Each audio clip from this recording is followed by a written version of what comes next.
Hello বন্ধুরা, আশা করি সবাই ভালো আছেন। আমিও ভালো আছি। বন্ধুরা, দেখতে পাচ্ছেন কাবাব, এটি চাপলি কাবাব। যারা মাংস খেতে পছন্দ করে এবং কাবাব খেতে পছন্দ করে তারা কিন্তু আমার এই রেসিপিটা খুব পছন্দ করবে। কেননা এই কাবাবটি বানানো যেমন সহজ, খেতে কিন্তু অত্যন্ত সুস্বাদু, জুসি এবং এই টেস্টি চাপলি কাবাবগুলো আমি পরিবেশন করেছি পেঁয়াজের সালাদের সাথে।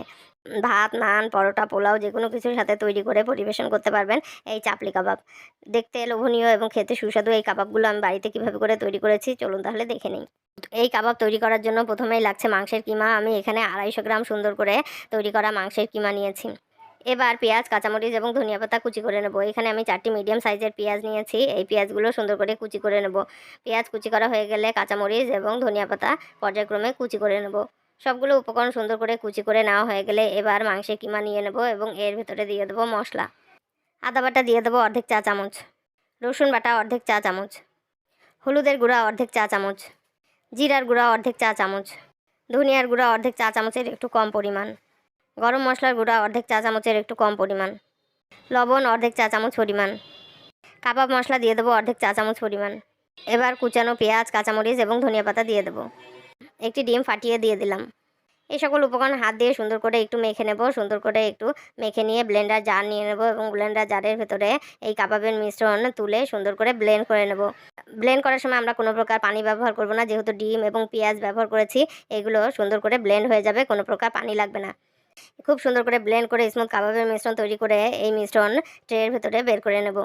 এবার চুলায় প্যান দিয়ে দেবো এবং এর ভেতরে দিয়ে দেবো রান্না সয়াবিন তেল। আমি এখানে 1.5 কাপ পরিমাণ রান্না সয়াবিন তেল দিয়ে দিলাম।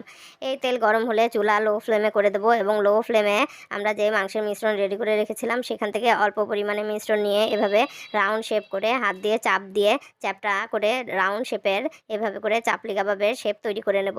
হাত দিয়ে চাপ দিয়ে এভাবে রাউন্ড শেপ তৈরি করে আমরা তেলের ভেতর দিয়ে দেবো। এভাবে করে সবগুলো চাপলি কাবাব তৈরি করে লো ফ্লেমে এক পাশ ব্রাউন করে ভেজে নেব। প্রায় 10 থেকে 12 মিনিট লো ফ্লেমে এক পাশ ভাজা হয়ে গেলে উল্টে দিয়ে অপর পাশও লো ফ্লেমে 10 থেকে 12 মিনিটে ব্রাউন কালার করে ভেজে নেব। এভাবে করে উল্টে পাল্টে দুই পাশ ব্রাউন কালার করে ভেজে নিলেই তৈরি হয়ে যাবে আমাদের দারুণ মজাদার চাপলি কাবাব। এবার নিয়ে নেব 2টি কুচানো কাঁচা পেঁয়াজ এবং একটি পোড়ানো শুকনো মরিচ। লবণ নিয়ে নেব অল্প পরিমাণে। নিয়ে নেব 1 চা চামচ পরিমাণ সরিষার তেল।